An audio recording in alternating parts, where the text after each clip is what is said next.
السلام علیکم ورحمۃ اللہ وبرکاتہ۔ اعوذ باللہ من الشیطان الرجیم، بسم اللہ الرحمن الرحیم۔ انا انزلنا الیک الکتاب بالحق لتحكم بين الناس بما أراك الله ولا تكن للخائنين خصيما واستغفر الله إن الله كان غفورا رحيما۔ آمنت بالله صدق الله العظیم۔ معزز و محترم ناظرین، سورۃ النساء جس کا 16واں رکوع آج زیر مطالعہ ہے، پہلی دو آیات میں نے آپ کے سامنے اس کی تلاوت کی۔ انشاءاللہ اس مکمل رکوع کی تفہیم آپ کے سامنے رکھنے کی کوشش کی جائے گی۔ اللہ کا ارشاد ہوتا ہے، انا انزلنا الیک الکتاب، اے نبی صلی اللہ علیہ وسلم، ہم نے آپ کی طرف اتاری، ہم نے آپ کی طرف نازل کی الکتاب، یہ کتاب، بالحق، حق کے ساتھ، برحق یہ کتاب ہم نے آپ پر نازل کی، آپ کی طرف اتاری، لتحکم، تاکہ آپ فیصلہ کریں، بین الناس، لوگوں کے درمیان، بما اراک اللہ، جو راہ راست آپ کو اللہ نے دکھائی ہے اس کی روشنی میں، یعنی جو کچھ آپ کو دکھایا، بما اراک اللہ، جو کچھ آپ کو اللہ نے دکھایا اس روشنی میں آپ لوگوں کے درمیان فیصلہ کریں۔ ولا تکن، اور نہ ہو جائیں آپ، للخائنین، خیانت کرنے والوں کے لیے، خصیما، جھگڑا کرنے والے، یعنی ان کی طرف سے جھگڑا کرنے والے آپ مت بنیں، مت ہو جائیں۔ دراصل یہ والا رکوع یا اس کے بعد والا رکوع، اس میں ایک ایسے واقعے پر بحث کی گئی ہے، زیر بحث ہے ایسا واقعہ کہ ایک شخص، طعمہ اس کا نام تھا، یا بشیر بن ابیرک، جو ظاہر میں جس نے اسلام قبول کیا تھا، حقیقت میں وہ منافق تھا، دل سے وہ کافر تھا۔ اس کے بھائیوں نے اسلام قبول کیا تھا لیکن وہ خود منافق تھا۔ اس نے ایک بار کیا کیا کہ ایک انصاری کے ہاں اس نے چوری کی، ایک انصاری کے ہاں اس نے چوری کی۔ چرایا کیا کہ ایک زرہ یا کچھ ہتھیار وہاں سے لیا، اس کے ساتھ آٹے کا ایک تھیلا بھی تھا۔ وہاں سے جب وہ لے جاتا ہے، اپنے گھر کی طرف چلا جاتا ہے، تو اس تھیلے میں تھوڑا سا سوراخ تھا، تو آٹا گرتے گرتے لکیر سی لگ جاتی ہے اس کے گھر تک۔ وہاں سے پھر اس کو کچھ خیال آ جاتا ہے، وہاں سے جاتا ہے یہودی کے گھر میں وہ چیزیں چھپا لیتا ہے، لیکن وہاں سے وہ لکیر پھر اس کا پیچھا کرتی ہے۔ جب صبح تلاش شروع ہوئی، وہ انصاری تلاش کرنے لگا اپنی وہ کھوئی ہوئی چیزیں، تو اس لکیر کا تعاقب کرتے کرتے وہ اس کے گھر تک پہنچتا ہے۔ وہاں سے جاتے جاتے یہودی کے گھر تک چلا جاتا ہے۔ پھر مختلف قسم کے شکوک اور شبہات جنم لیتے ہیں، یہاں تک کہ معاملہ پہنچ جاتا ہے نبی اکرم صلی اللہ علیہ وسلم، اور وہاں اس پر بحث مباحثہ ہوتا ہے۔ تو جو بشیر تھا، بشیر بن ابیرک، وہ اور اس کے قبیلے والے، اس کے خاندان والے بہت زیادہ جھگڑ رہے تھے، یا پوری طرح سے بحث کر رہے تھے حضور کے ساتھ کہ اس نے چوری نہیں کی، چوری یہودی نے کی۔ حالانکہ چوری بشیر بن ابیرک ہی نے کی تھی، لیکن وہ برابر اس کا ساتھ دے رہے تھے۔ اس کے جو بھائی تھے یا اس کے جو خاندان والے تھے وہ سادگی میں یا نادانستگی میں اس کا ساتھ دے رہے تھے، لیکن وہ خود جانتا تھا کہ چوری اس نے کی ہے، لیکن اپنا الزام کسی اور کے سر وہ دھرنے کی پوری کوشش کر رہا تھا۔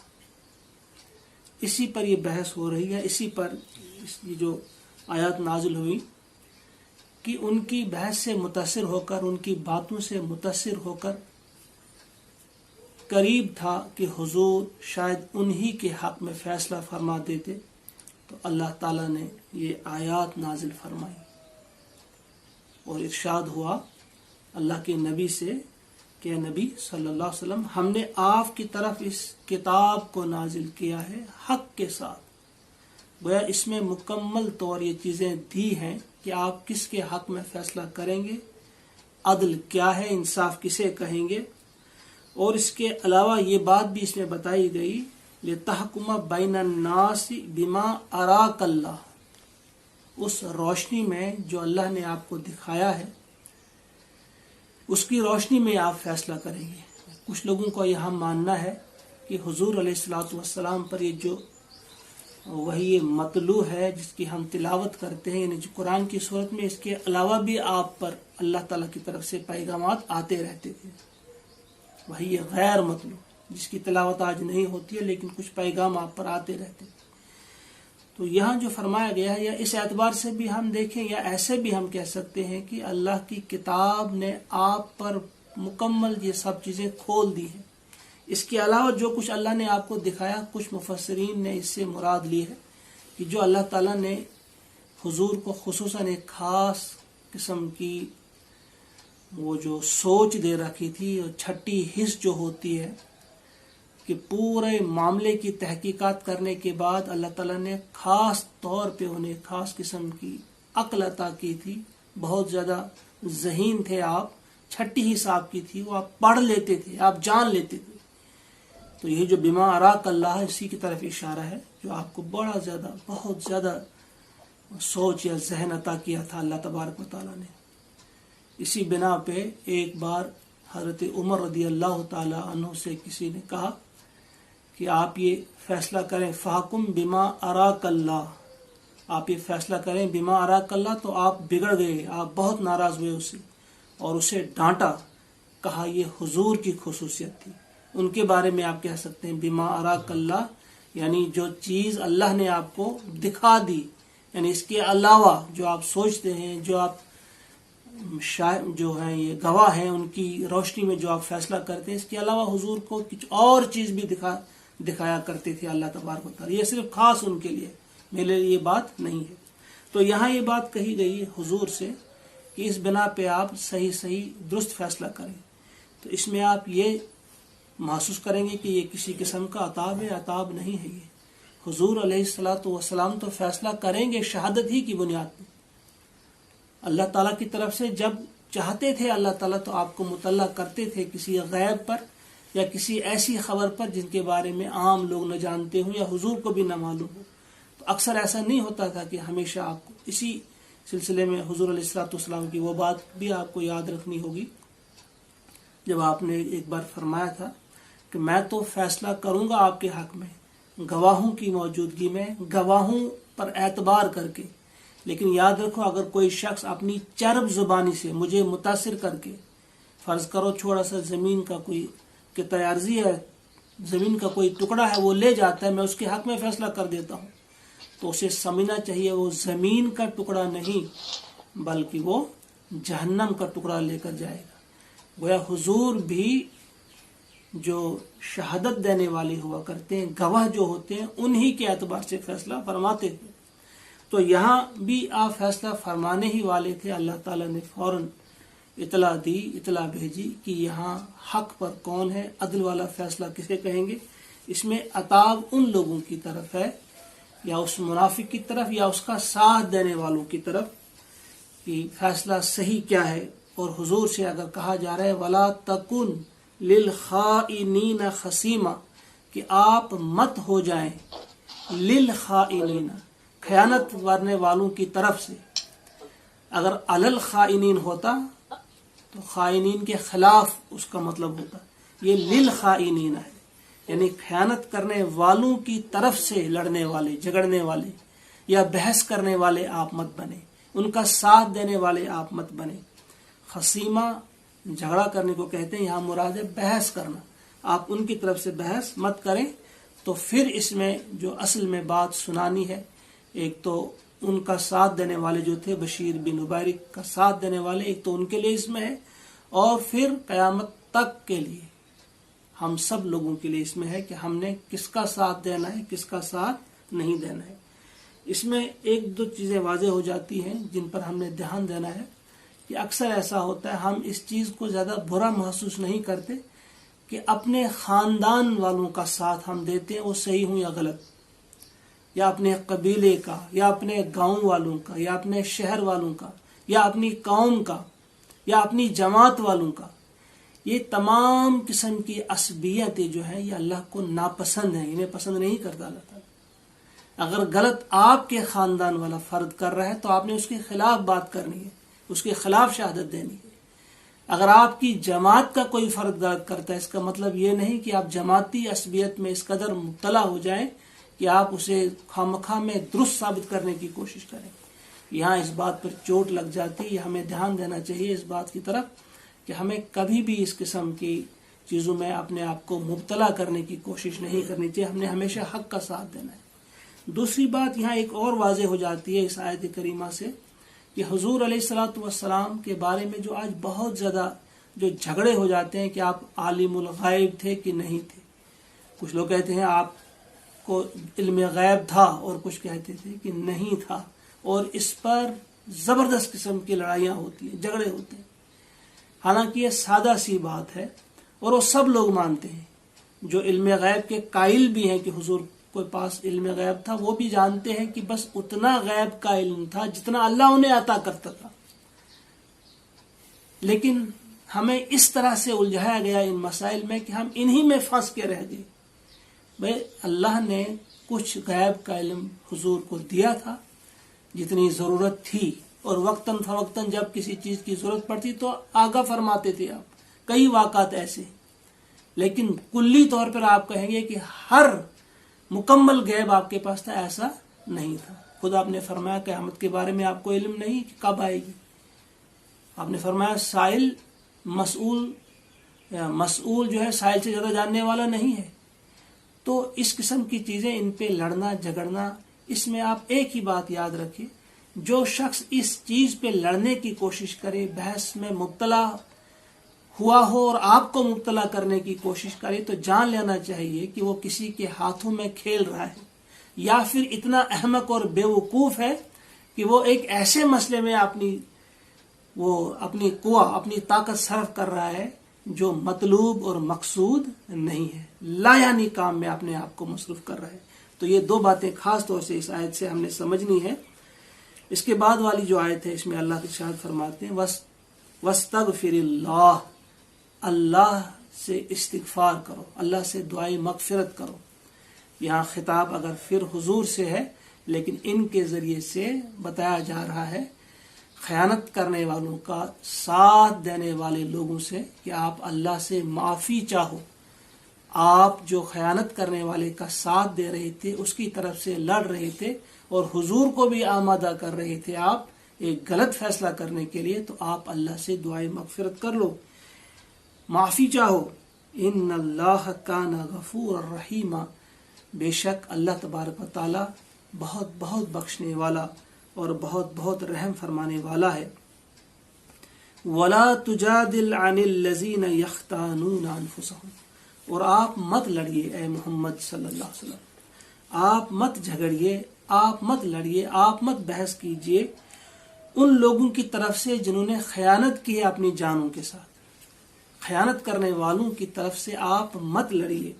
ان اللہ لا یحب، بے شک اللہ تعالی محبوب نہیں رکھتا، پسند نہیں کرتا، من کان خوانا اثیما، جو ہو بہت زیادہ خیانت کرنے والا اور بہت زیادہ گناہگار جو ہو، ان سے محبت نہیں کرتا اللہ تبارک و تعالی۔ یہاں حضور سے پھر خطاب ہے، لیکن حضور کے ذریعے تمام لوگوں کے لیے اس میں ہے کہ کبھی بھی کسی بھی صورت میں خیانت کرنے والوں کا ساتھ نہیں دیا جانا چاہیے، ان کی طرف سے لڑنا نہیں چاہیے، ان کی طرف سے بحث نہیں کرنی چاہیے۔ یہاں ایک اور اہم مسئلہ جس کی طرف ہماری توجہ جانی چاہیے، ہم جو ایک غلط قسم کا ایک ایسا سہارا لے کر جا رہے ہیں کہ بھائی نبی اکرم علیہ الصلوۃ والسلام ہماری شفاعت کریں گے، شفاعت کا کوئی انکار نہیں کرتا، کوئی کر ہی نہیں سکتا، ہمارا تو آسرا ہی یہی ہے، ہمیں تو یقین ہے انشاءاللہ ہماری شفاعت فرمائیں گے نبی اکرم صلی اللہ علیہ وسلم۔ لیکن ایک بات کی طرف توجہ دینی چاہیے کہ ہم خیانت کرتے رہیں، ہم بے حیائی اور بے شرمی کے کاموں میں مبتلا ہو جائیں، ہم رشوتیں کھاتے رہیں، ہم چوریاں کرتے رہیں، ہم ڈاکے ڈالتے رہیں، اس کے بعد یہ ہم اپنے ذہن میں بٹھا لیں کہ اللہ تعالیٰ ہماری سفارش کروائیں گے، شفاعت کروائیں گے حضور کے ذریعے سے، تو ایسا ممکن نہیں۔ یہاں صاف صاف حضور سے کہا جا رہا ہے کہ آپ خیانت کرنے والوں کی طرف سے کسی قسم کی دلیل مت دیں، ان کی طرف سے آپ دوسرے لفظوں میں سفارش ان کی مت کریں، آپ ان کی طرف سے مت لڑیں۔ تو خیانت کرنے والوں کی طرف سے قیامت کے دن بھی حضور نہیں لڑیں گے جنہوں نے کسی بھی قسم کی خیانت کی ہو، دغا، فریب، دھوکہ، کوئی بھی چیز اس قسم کی ہو، اور ہم یوں ہی بھروسہ رکھیں کہ نہیں ہماری شفاعت کریں گے، شفاعت کے مستحق اللہ تعالی ہمیں بنائے، ہم اس قابل بنے، ایسے کام کریں کہ واقعی حضور ہماری شفاعت اس وقت کریں۔ لیکن یہ ذہن میں رہے کہ خیانت کرنے والوں کی طرف سے آپ کو یہاں بھی منع کیا جا رہا ہے کہ ان کی طرف سے بحث مت کیجیے، تو وہاں بھی خائنوں کی طرف سے بحث کرنے کی اجازت کسی کو بھی نہیں ہوگی۔ اس کے بعد فرمایا یستخفون من الناس، چھپاتے ہیں یہ لوگوں سے یا شرماتے ہیں یہ لوگوں سے، ولا یستخفون من اللہ، اور اللہ سے نہیں شرماتے، وہو معہم، حالانکہ وہ ان کے ساتھ ہوتا ہے، ان کے ساتھ ہے اللہ تعالیٰ۔ یہاں لوگوں سے شرمانے کا مطلب یہ ہے کہ لوگوں سے چھپتے چھپاتے وہ راتوں کو مشورہ کرتے تھے، یہاں جو آگے الفاظ ہیں اذ یبیتون، جبکہ وہ رات کے وقت کیا کر رہے تھے، مالا یرضی من القول، ایک ایسا مشورہ کر رہے تھے جسے اللہ ناپسند کرتا ہے، اللہ کو پسند نہ آنے والا رات کو مشورہ کر رہے تھے، یعنی لوگوں سے چھپتے چھپاتے یا لوگوں سے شرماتے ہوئے رات کو وہ ایسا مشورہ کر رہے تھے کہ مسلمانوں کو پتہ نہ چلے، حضور کو پتہ نہ چلے کہ ہم کیسے اس کیس کو پلیڈ کریں گے، کس انداز سے ہم اپنے فرد کا دفاع کریں گے، اس چوری کا الزام کس طرح سے ہم کسی اور کے سر پہ دھریں، اس قسم کے رات کو جو مشورے ہو رہے تھے۔ تو اللہ نے فرمایا کہ رات کے وقت آپ مشورہ کر رہے تھے، لوگوں کی نظروں سے آپ بچنا چاہتے تھے، لوگوں سے آپ شرماتے تھے کہ لوگوں کے سامنے آپ رسوا نہ ہو جائیں، لیکن یاد رکھو لوگوں سے تو آپ اپنے آپ کو چھپا سکتے ہو، لیکن اللہ سے نہیں چھپا سکتے، اللہ سے آپ اپنے آپ کو کسی بھی صورت میں نہیں چھپا سکتے۔ وَكَانَ اللَّهُ بِمَا يَعْمَلُونَ مُحِيطًا، اور اللہ تبارک و تعالی احاطہ کیے ہوئے ہیں، محیطہ احاطہ کیے ہوئے ہیں، گھیرے ہوئے ہیں جو کچھ وہ اعمال کرتے ہیں۔ گویا ان کا کوئی بھی عمل، ان کی کوئی بھی حرکت، ان کا کوئی بھی ایکشن جو ہے اللہ کی گرفت سے باہر نہیں ہے، اللہ کے احاطے سے باہر نہیں ہے، اللہ کی پکڑ سے باہر نہیں ہے، اللہ تعالیٰ احاطہ کیے ہیں ان کے اعمال کا۔ ہا انتم ہاؤلائی، ہاں تم ہی تو ہو، جادلتم، جو لڑتے ہو جھگڑتے ہو، عنہم، ان کی طرف سے، فی الحیات الدنیا، دنیا کی زندگی میں۔ اب یہ بشیر بن مبارک کے ساتھی جو ان کی طرف سے لڑ رہے تھے، ان کی طرف خطاب ہو رہا ہے، ان کے خاندان والوں کی طرف خطاب ہو رہا ہے کہ تم ہی ہو، تم ہی تو ہو جو لڑتے ہو ان خیانت کرنے والوں کی طرف سے دنیا کی زندگی میں۔ فَمَن يُجَادِلُ اللَّهَ، تو کون لڑے گا، کون جھگڑا کرے گا اللہ سے، عنہم، ان کی طرف سے، یوم القیامہ، قیامت کے دن۔ یعنی یہاں تو تم ان کی طرف سے جھگڑا کر رہے تھے، بحث مباحثہ کر رہے تھے، حضور کو بھی قائل کرنے کی کوشش کر رہے تھے، لیکن قیامت کے دن تم کیسے جھگڑو گے اللہ سے، اللہ کو کیسے قائل کرو گے؟ اللہ تو سب کچھ جانتا ہے۔ فَمَن يُجَادِلُ اللَّهُ عَنْهُمْ يَوْمَ الْقِيَامَةِ أَمْ مَن يَكُونُ عَلَيْهِمْ وَكِيلًا، یا پھر کون بنے گا وکیل ان کا وہاں پہ؟ ذرا سوچئے آپ، کس طرح سے آپ وکالت کریں گے ان خیانت کرنے والوں کی طرف سے؟ یہاں وکیل کے بارے میں بھی ہمیں سوچنا چاہیے، جو کسی کی وکالت کرتا ہے تو وکلا حضرات کو بھی خاص طور سے کتنا محتاط رہنا ہے کہ یہاں ہم کسی کی طرف سے جھگڑا کریں گے، عدالتوں میں کسی کی خاطر ہم لڑیں گے، انہیں کتنا محتاط رہنا ہے کہ پہلے وہ تحقیق کریں کہ جس کی طرف سے وہ جھگڑا کر رہے ہیں، جس کی وکالت وہ کر رہے ہیں، کیا وہ حق پر ہے۔ ایسا نہیں کہ وہ سرسری طور پہ یہ جان لیں کہ نہیں میں اس کی طرف سے لڑ رہا ہوں، فیس لے رہا ہوں، اس کے لیے مجھے جیتنا ہے، جو بھی کروں۔ اگر انہوں نے عدل کے خلاف فیصلہ کرنے کی کوشش کی یا جج کو متاثر کرنے کی کوشش کی، جج پر اثر انداز ہونے کی کوشش کی، اگر کوئی غلط فیصلہ ہوا تو اس کا کتنا بڑا وبال ہوگا ان کے ساتھ۔ یہاں اس بات کی طرف بھی ہمیں توجہ ہماری جانی چاہیے۔ پھر فرمایا جا رہا ہے وَمَن يَعْمَلْ سُوءًا، اور جو کرتا ہے عمل برا، سوءً او یظلم نفسہ، یا اپنی جان پر ظلم کرتا ہے، ثم یستغفر اللہ، پھر وہ اللہ سے معافی چاہتا ہے، یجد اللہ ہے تو وہ پاتا ہے اللہ کو یا پائے گا اللہ کو، غفور الرحیم، غفور اور رحیم۔ یہاں دو الفاظ استعمال ہوئے ہیں، سو یا پھر یظلم نفسہ۔ سو ایسی برائی کو کہتے ہیں جس کا اثر دوسرے تک بھی پہنچے، یہاں اس معنی میں لفظ سو استعمال ہوا ہے، یعنی کوئی ایسی برائی کرے، ایسا گناہ کرے جس کا اثر دوسرے پر پڑے، کسی سے رشوت لی، کسی سے سود لیا، کسی کی غیبت کی، کسی پر دست درازی کی، کسی کے ساتھ زیادتی کی، یہ والا گناہ۔ اور پھر یظلم نفسہ، اپنی جان پر ظلم کیا، ایسا گناہ جس سے اس کی اپنی جان متاثر ہوئی، کسی اور پر اس کا اثر نہ ہوا، مثلا کوئی نماز ترک کر لی، روزہ ترک کر لیا، یا شراب پی لی، یا ڈرگز کا استعمال کیا، جو انتہائی غلیظ اور گندی چیزیں ہیں، ان کا استعمال کیا جانا ایک تو برائی ہے یہ، اور پھر اپنی جان کے لیے یہ مضر اور نقصان دہ ہے۔ دونوں صورتوں میں اگر ہم سے کبھی ایسی غلطی ہوئی، خطا ہوئی، کبھی بھی ہمیں یہ نہیں سوچنا چاہیے کہ اب ہمارے لیے توبہ کے دروازے بند ہیں، ایسا نہیں۔ جتنی بھی بڑی غلطی ہوئی ہو، جتنی بھی خطائیں ہم سے ہوئی ہو، جس وقت بھی ہم پلٹ کر آئیں گے اپنے اللہ کی طرف، توبہ کریں گے، گناہوں کی مغفرت چاہیں گے، تو ہم پائیں گے یقیناً کہ اللہ تعالیٰ غفور اور رحیم ہے، وہ بہت بہت بخشنے والا ہے۔ ہمیں کبھی بھی مایوس نہیں ہونا چاہیے اللہ کی رحمت سے۔ اللہ کی رحمت سے کون مایوس ہوتے ہیں؟ وَلَا يَيْأَسُ مِن رَّوْحِ اللَّهِ إِلَّا الْكَافِرُونَ، کافر ہی اللہ کی رحمت سے مایوس ہوتے ہیں۔ جو مومن ہے، مومن کبھی بھی اللہ کی رحمت سے مایوس نہیں ہوتے، ایمان والے کبھی مایوس نہیں ہوتے۔ پھر فرمایا وَمَن يَقْسِبْ إِثْمًا فَإِنَّمَا يَقْسِبُهُ عَلَى نَفْسِهِ، اور جس نے جو کماتا ہے یا جس نے بھی کمایا کوئی گناہ، تو اس گناہ کا وبال اسی کے نفس پر ہوگا۔ گویا جو کوئی شخص بھی کوئی خطا کرتا ہے، کوئی غلطی کرتا ہے، کوئی گناہ کرتا ہے، اس کا وبال اسی پر ہے، اس کا جواب اسی کو دینا ہوگا، اس کی سزا اسی کو بھگتنی ہوگی۔ وَكَانَ اللَّهُ عَلِيمًا حَكِيمًا، اور اللہ تعالیٰ تو علیم ہے، حکیم ہے۔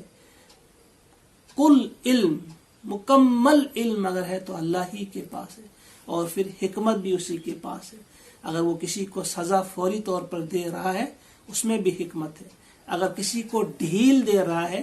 اس میں بھی ایک حکمت ہے۔ وہ حکیم ہے، وہ جانتا ہے کب کسے پکڑے، کہاں پکڑے، کیسے پکڑے، وہ یہ جانتا ہے۔ کسی کو کے ذہن میں یہ نہ رہے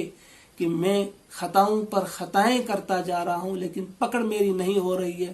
شاید اللہ کو معلوم نہیں، یا شاید اللہ کو میری یہ خطائیں ہی پسند ہیں، ایسا نہیں، بلکہ وہ ایک خاص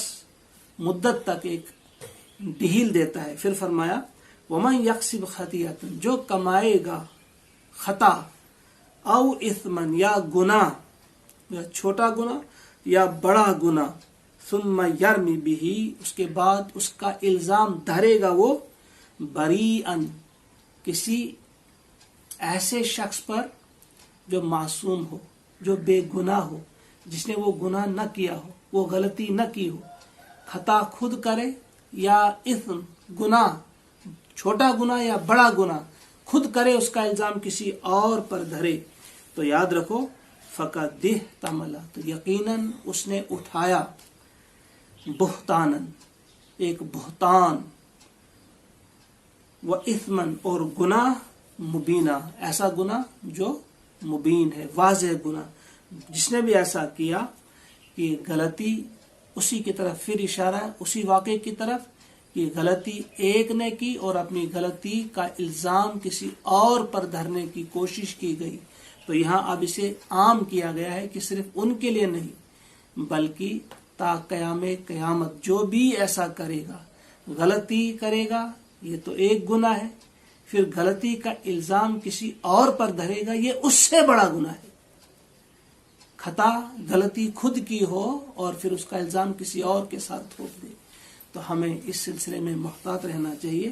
یہ مکمل یہاں پہ رکوع ہو جاتا ہے. ہم اللہ سے دعا کرتے ہیں کہ وہ ہم سب کو توفیق عطا فرمائے